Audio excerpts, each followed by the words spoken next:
સમાચારો રાજકોટથી જ્યાં ગોંડલ જામવાડી ખાડિયા જીઆઈડીસીમાં વીજ સમસ્યા સર્જાઈ છે। વીજ સમસ્યાથી ઉદ્યોગકારોને હાલાકી ભોગવવી પડી રહી છે। લો વોલ્ટેજ અને વીજ સ્ટ્રીપિંગના કારણે હાલાકી પડી રહી છે। સમસ્યાથી ત્રસ્ત ઉદ્યોગકારોએ પીજીવીસીએલ અને જેટકો કચેરીએ રજૂઆત કરી। અનિયમિત વીજ પુરવઠાના કારણે ઉત્પાદન પર અસર થતી હોવાની રજૂઆત કરવામાં આવી તો હાલાકીને કારણે ઉદ્યોગકારોને પ્રતિદિન 1 કરોડનું નુકસાન વેઠવાનો વારો આવ્યો છે।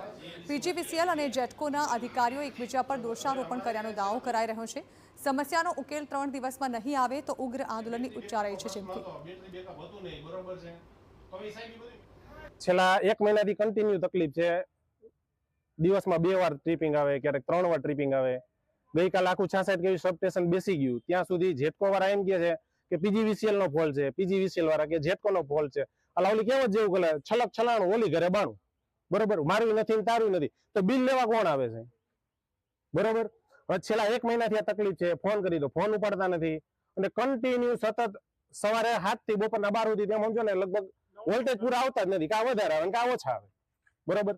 તો રોજ અમારે કારખાના હલાવવા, વેપાર કરવો કે જીબી વાળાના પૈસા બપા કરવાના। જીએડીસી, જામવાડી ખાડિયા, ઉર્જા, તુલસી 2 દરેક જગ્યાએ પ્રશ્ન છે અને અધિકારીને વખતો વખત રજૂઆત કરી તો એકાબીજાની પીજીવીસીએલની ખો જેટકો પર જાય, જેટકોની ખો પીજીવીસીએલ પર જાય। હવે અમારે આમાં કરવું શું? ધંધો કરવો કે મારે ઘરે જવું?